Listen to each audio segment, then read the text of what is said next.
Assalamualaikum warahmatullahi wabarakatuh. Hamdan syukuran lillah. Wassalatan wassalaman ala rasulillah. Wa ala alihi wa sahbihi wa mawalah.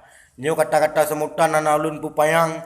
Getanya boleh merencanakan tapi yang mendudukan Allah subhanahu wa ta'ala. Allah gepejit bumo ka dengan laut. Gepejit engkut cut dengan engkut raya. Gepejit engkut suraya dengan engkut timpi. Roba engkut sungi kepentingan manusia. Hoka teku kecil urung po gampung yang memimpin warga desa. Hoka tuha put dengan tuha pakat. Urung putupat hoka rulam desa. Terlebih le kamu laki maah tentang gerak-gerik tingkah laku rombongan yang kamu ba. Kadang ba kita mengutipak pintu-pintu. Kadang ba kita tajuk urung mucun dika-dika. Kadang ba dua-dua mencika-cika arung mutepat pupayang na. Oleh sebabnya kamu laki maah jarau dua belah aduh di malah. Berikut imanyan bidang tempat yang kadengku sedia, menanci makanan yang kudengku saji, cukup serasi dengku dengan selera.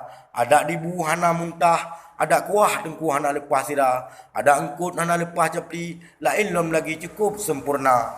Acara pokok yang penting jino, lon kena pejarau lintu yang kamu ba. Nyopat lintu tungku terima bejit kengan ke warga desa. Resam dengan kanun yang na di sino, tungku purno aluh dengan gasa. Anak kamu umpama jagung, golong god mupum tungku tata kerama. Lun harap tungku kecil pimpinan kampung, lu turung purno ke jalan agama.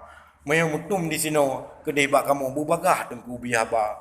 Nyo bungung jarawana kamu ba kadang nak kurung, membek tungku kenyo ke yang kamu ba. Ubut tat gunung tungku luah tat hati, yang penting mu sampai ayo berumah tangga. Dan ke doa kedai bak Tuhan, kedua pengantin udip bahagia, berpayang umum nubile Tuhan. Udip bertentram dalam rumah tangga.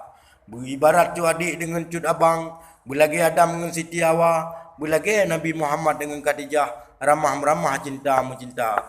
Berlagi ibarat bahasan nimbak tengah belang. Tempat menempang watai uroka. Bujit ke kata ke penyetanglung. Ngan pengeh gampung watai kurhana. Selamat bahagia kata ngan judu. Dalam perahu dunia kedua. Pulang ke Dengku.